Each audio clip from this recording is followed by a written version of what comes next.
back to the channel, folks. All right, this morning I woke up and I had a film that came into mind just like that. As soon as I woke up, I thought about it. Two words: the 1970 classic Zabriski Point. Zabriski Point.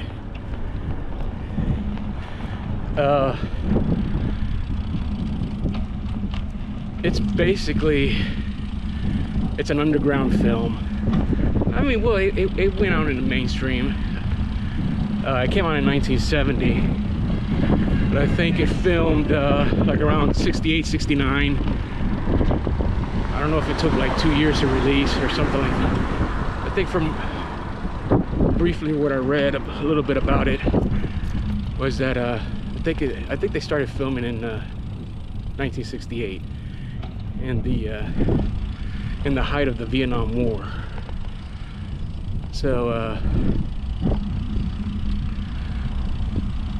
there's two locations that I want to highlight that was filmed for the film. I mean, it was filmed throughout Los Angeles and the desert areas, and I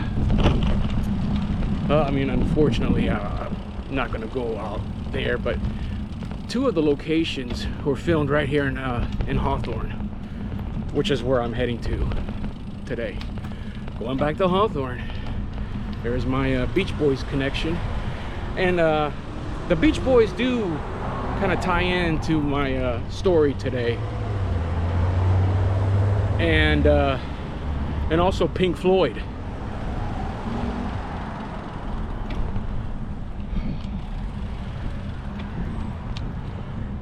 Today, Mother's Day. Today I call this day Psychedelic Sunday.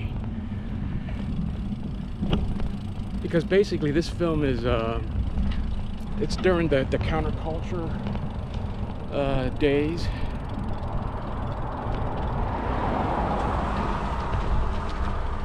Alright, let me turn around right here.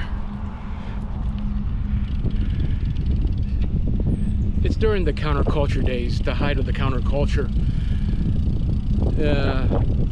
Heavily influenced hippie movement. Good film, but at the time it wasn't received well. It didn't it didn't have good reviews. It just it was basically a box office failure. But now, decades later, it's a cult classic. I think what it is because the film is ahead of its time. It really is. It's kind of like when you watch the film, it's kind of like almost like the first 6 minutes of the opening scene. There's a debate going on, a protest debate. Well, they're students, and they're basically talking about where are they going to protest, and okay, I got the green light, bear with me, sorry. They're just basically planning out a strategy, what they're gonna do when they go out to protest. So it's like 6 minutes of that going on, and the main character, the lead actor, is in that scene. And we'll get into the main actor of the film, because he's an interesting guy. I'm not going to get into it right now. I'll talk about him later on throughout today's episode. But a very interesting guy. He didn't set out to be an actor. He was basically in the counterculture he was a part of that. But I'm not gonna, like I said, I'll talk about him in the near future.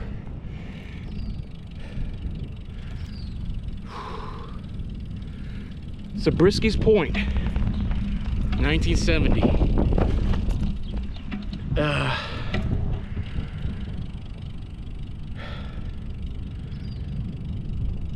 I'm in Redondo Beach right now, taking the little pathway.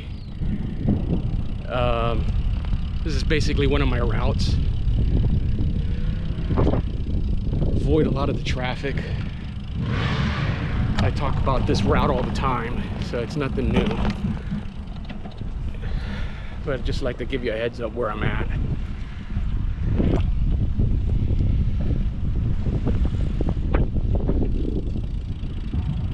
All right. Stay tuned. Welcome back to the channel, folks. This is Redondo Beach Avenue and Marine Avenue.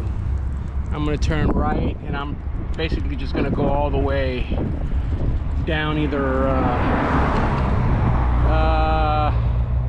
maybe Hawthorne Boulevard, or maybe just a little further. We'll see. All right, enjoy the ride.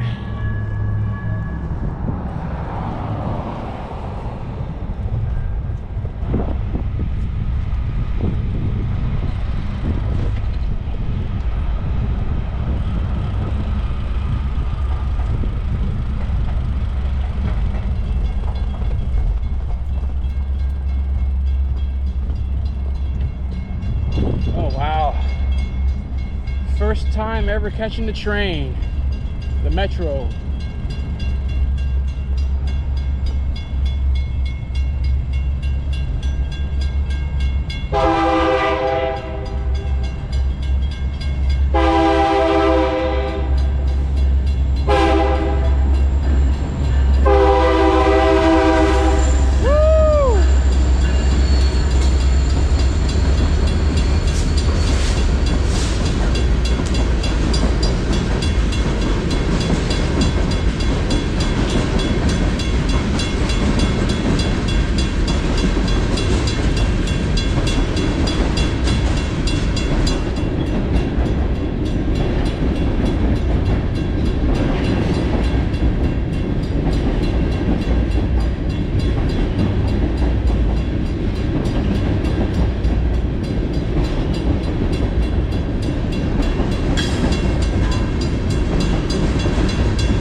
Train ride, that's good. I'll probably keep that on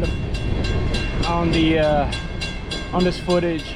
Probably, yeah, who knows? I'll probably edit it. But that's something you don't see all the time. Well, something I don't see when I'm on the road.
Probably have guessed by now, I've taken this route before. We're approaching Hawthorne Boulevard, so I'm going to stop it for right now. Stay tuned. All right, welcome back to the channel, folks. I'm in Hawthorne now. Right over here, the structure right here is the old Broadway Mall that's been closed down for a long time. They do occasional movie shoots around here and all that. And where I need to go, I'm still need to be in Hawthorne, but the next street over is Broadway, and I need to take it down to Prairie, because I'm not too familiar with the graphics, the geography over there. But apparently there's from my research, there's a liquor store or a deli in that general area where my location, where my film location is. So I'm gonna go see. I'm gonna explore to see if it's still there, because I really don't travel even in that area. So this is gonna be a whole new experience for me as well. So let's stay tuned and let's enjoy the ride, and let's see what we can discover. All right, here's the bike, ladies and gentlemen. I'm back on the Bertoni again for the second weekend in a row. My location is right here. It's probably changed. I mean, probably changed ownership over the years. I don't know if it's the same one, but this is the one where it says that the main character came out of Hawthorne Airport, or well, actually, I need to go to Hawthorne Airport because that's my next stop. I think he was dropped off, and I don't know if I haven't seen the movie in so long, but he was dropped off at this liquor store slash deli, and this is it. Zabriski's Point filming location right here in Hawthorne, California. Awesome. I'm glad it's still here. That is so cool. Stay tuned. And now we're coming on to Doty Avenue. And if you make a left on Doty, you're going to end up where Brian Wilson, Dennis Wilson, Carl Wilson of the Beach Boys. I did an episode about this a few months ago. So this is why Zabriski Point, the film, ties in with the Beach Boys. It just tied in together. That's just how it is. So you just turn down that street right there, and you'll bump into the Beach Boys family home. Well, right here, ladies and gentlemen, boys and girls, Hawthorne Airport.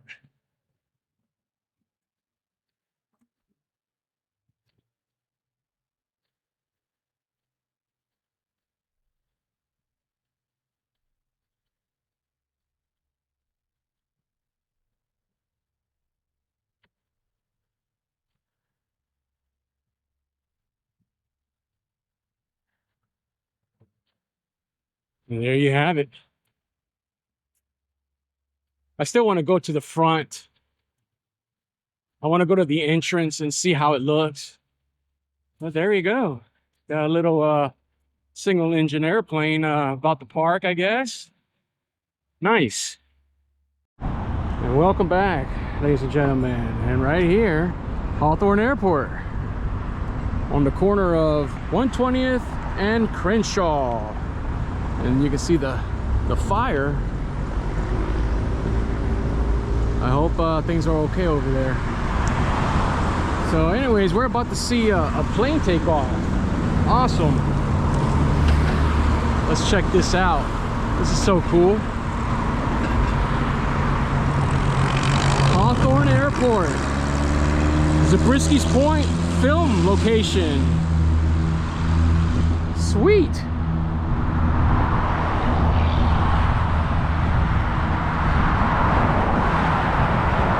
That is so cool.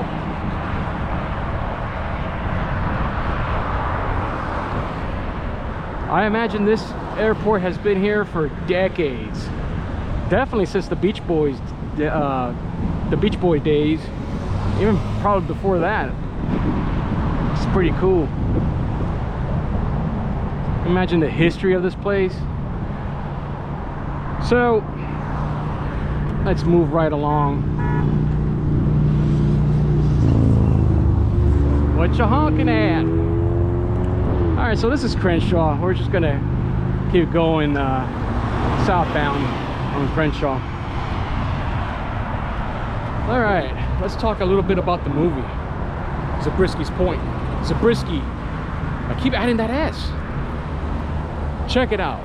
It's considered a cult classic in today's standards, but back then it was very they called it new wave, which is, I mean, whenever I hear new wave, I just remember the musical genre new wave, like Pet Shop Boys and stuff like that. But it was considered, that film was considered some new wave genre. It's a drama. It's filmed during the height of the Vietnam War, like I said earlier.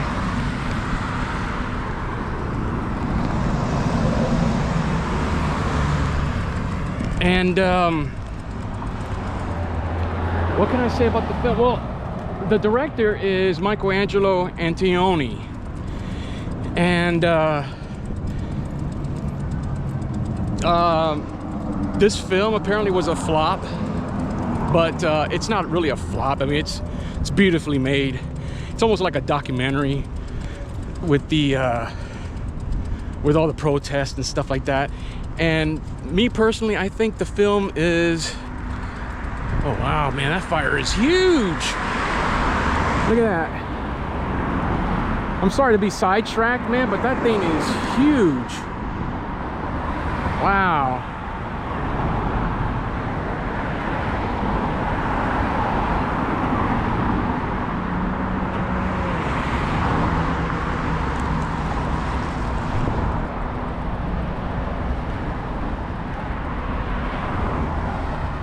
Eureka Tasting Kitchen over here at the Hawthorne Airport. Okay, so back to the movie. The main character, Mark Fichette, something like that. It's a French-Canadian actor, Irish-American. So he's got a good combination of bloodlines.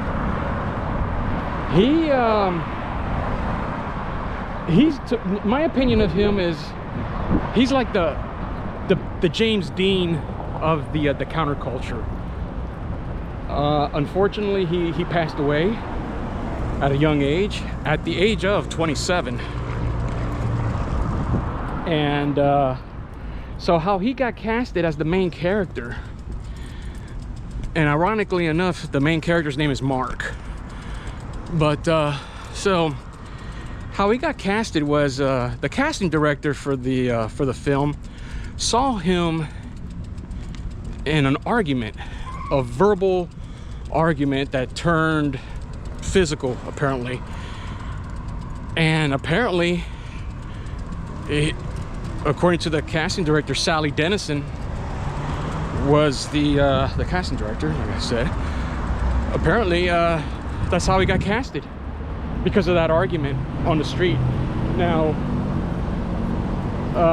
Mark Fichette did not have any acting experience at this point, but all that's about to change because Hollywood came knocking at his door and he didn't even know it, and he experienced some success.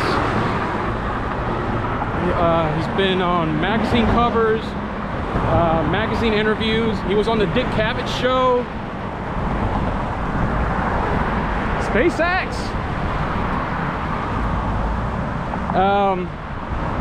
He was really a bad boy in real life. But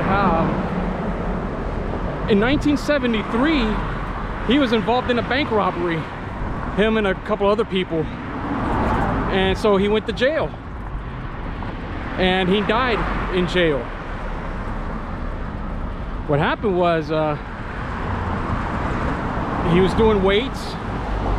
I'm assuming bench pressing, because from what I found out from Wikipedia, he a barbell, a dumbbell or barbell fell on his neck, and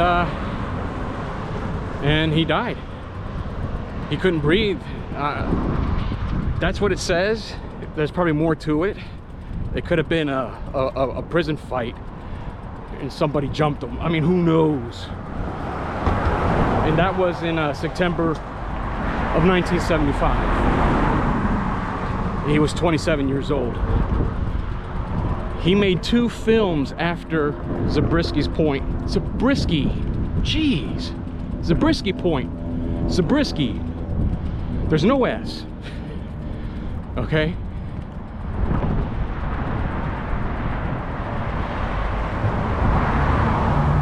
So there you have it, folks. 2 film locations for Zabriski Point, 1970. Whoa! Jim Morrison of The Doors stated in an interview that he went to see Zabriski Point and he enjoyed it. Oh, wow. Let's take a shot of this. I didn't even know this was a rocket ship or a rocket thruster or something. Sweet, it looks like a movie studio with all the bikes. Nice. Well, let's keep going down Crenshaw Boulevard.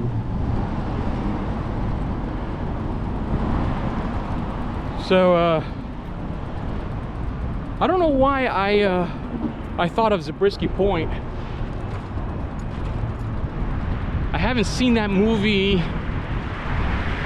Oh jeez, it's been years, well over 10 years. Oh, and another thing about the film that ties in with Pink Floyd.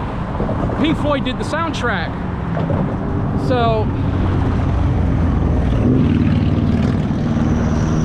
whew, boy, it's busy out here today. Oh shoot, I need that. Bear with me, folks. I need that.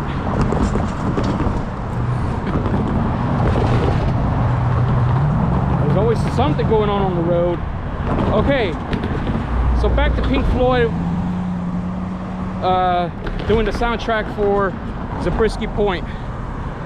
They made the soundtrack, and this is way before, well, it's not way before, it's shortly after Syd Barrett had left the band, or was fired from his own band, which sucks. And Pink Floyd was in a transition during the very late 60s, early part of the 70s. They were still in transition, and what I mean by that was that they were still psychedelic-y. Oh man, hold on. They're going to the fire location. Must have been a huge fire, man.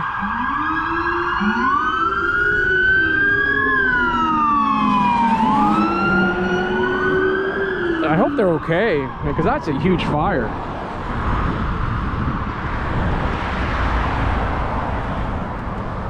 Okay, so after Syd Barrett left the band, or was fired from the band, Pink Floyd was going through a transition. They were still developing their sound without Syd Barrett. Okay, and they basically became a progressive sounding band when Dark Side of the Moon came out.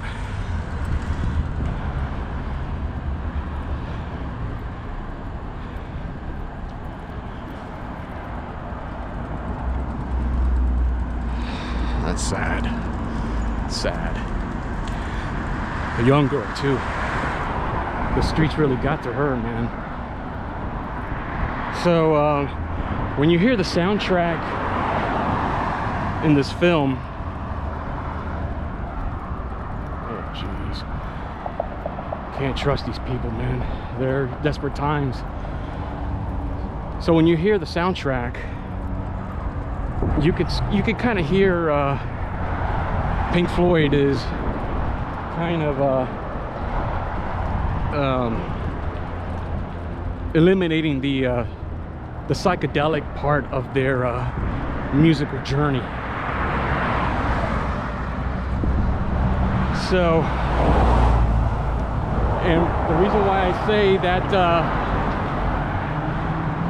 that the film is, to me, is kind of psychedelic, well, which it is, because during towards the end, they start playing a lot of the Pink Floyd stuff, and a lot of imagery at the desert is all psychedelic. There, you know, the two main leads are making love in the desert, and there's a whole bunch of hippies out in the desert making love and whatnot. So that to me is the psychedelic part of the film. And here we go, we have another one. 999,000 right by you. And there's another one, man. It's sad, dude. Totally sad, but that's just how it is. So I'm approaching El Segundo Boulevard, and I think I'm just gonna turn right and just head down El Segundo.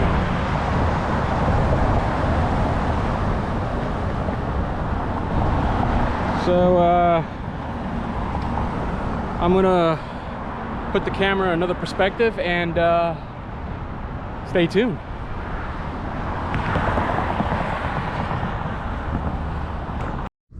And welcome back to the channel, folks. This concludes today's episode of the South Bay Bike Rider. Go check out Zabriski Point. It's a good movie, you know, if you're really into that that kind of cult, underground, counterculture type of film. I think you'll enjoy it. It's kind of, you know, it's an underground film, so it has that about, you know, that kind of vibe to it. But like I said, go check it out. You might enjoy it. Well, with that said, please like, comment, and most of all, subscribe to my channel. And I look forward to seeing you in the next episode of the South Bay Bike Rider.